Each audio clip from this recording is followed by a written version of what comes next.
과거 뉴스 속 오늘은 어떤 일이 있었을까요? 영상으로 떠나는 라떼 뉴스 여행 영상실록 오늘 N.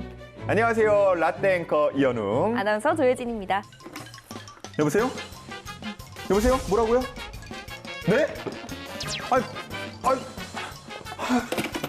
왜요? 무슨 일 있으세요? 아무 소리도 안 들려요. 당연하죠. 이렇게 연결이 안 돼 있는데 당연한 거 아닐까요? 알고 있었어요? 이번에 제가 소개할 내용이 이 전화기랑 연관이 있어서 한번 연기를 해봤는데 이미 알고 있었군요. 굉장히 멋스게 보이세요. 또 안 속네. 자, 오늘은 어떤 과거 뉴스가 우리를 기다리고 있을지 함께 떠나보시죠.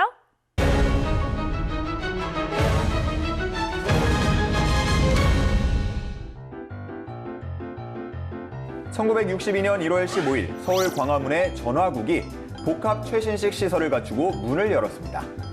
총 공사 비용 15억 8천여만 원으로 30개월 만에 완성된 전화국은 우리나라 최초로 자동 교환 시설을 갖춘 전화국이었는데요. 5만 회선의 전화를 수용할 수 있었습니다. 그 드라마에서 교환원들이 전화를 오면은 이렇게 이어주고 했던 그쵸. 장면들이 기억이 나요. 여보세요? 조혜진 씨, 어디로 연결해 드릴까요? 이렇게 훅 들어오시면 어떡합니까?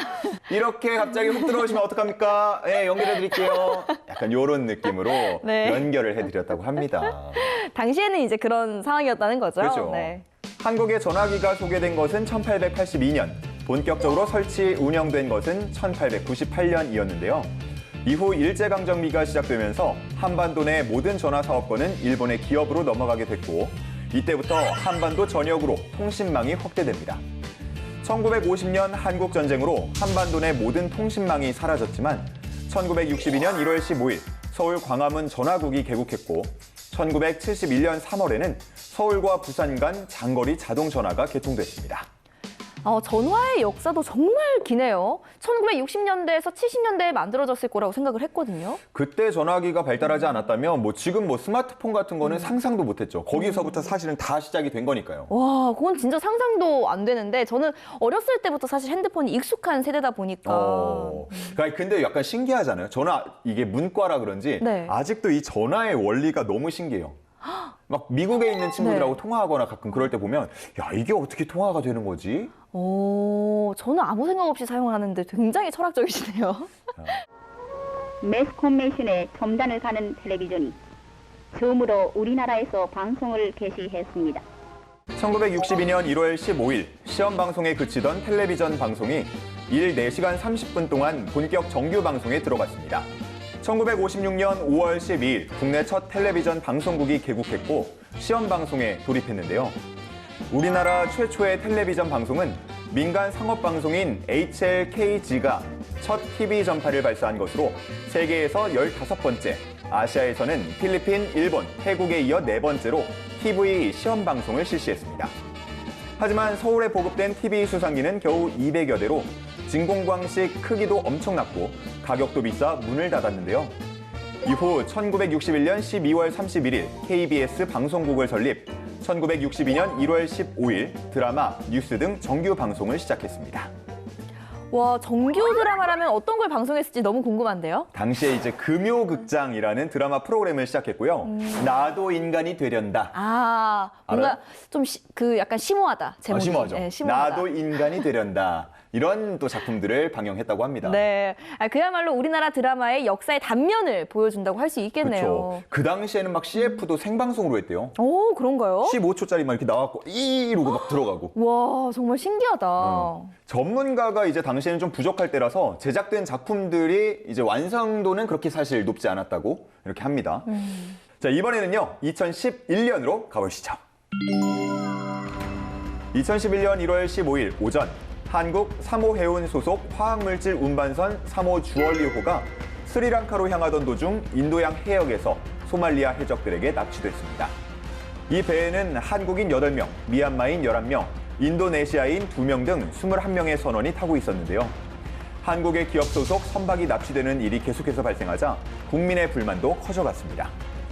이런 상황에 해적이 요구하는 몸값 지불을 계속해서는 안 된다는 여론도 생겨나고 있었는데요.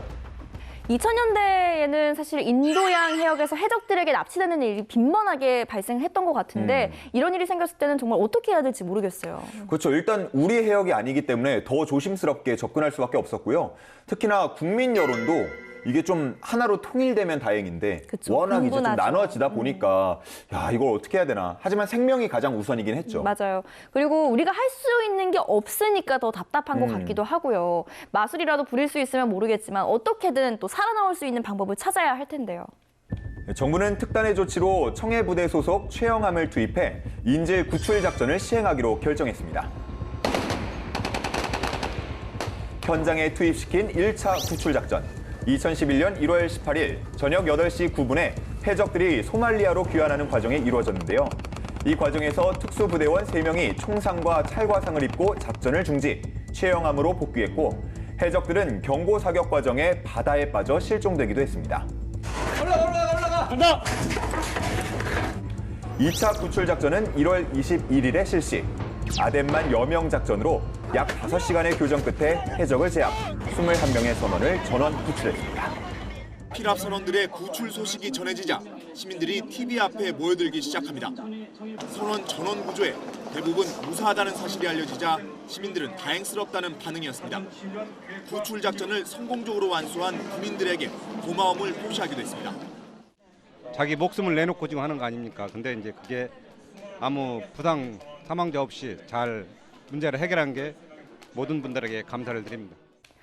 맞아요. 저도 저때 당시의 뉴스가 기억이 나는데 전원 구출이 돼서 참 다행이다라고 하면서 봤던 기억이 있네요. 그렇죠. 이게 작전을 하던 도중에 석혜균 선장님이 해적이 발사한 총탄을 맞긴 했는데요. 네. 다행히 수술을 통해서 회복하셨다고 합니다. 근데 해적들은 어떻게 됐어요?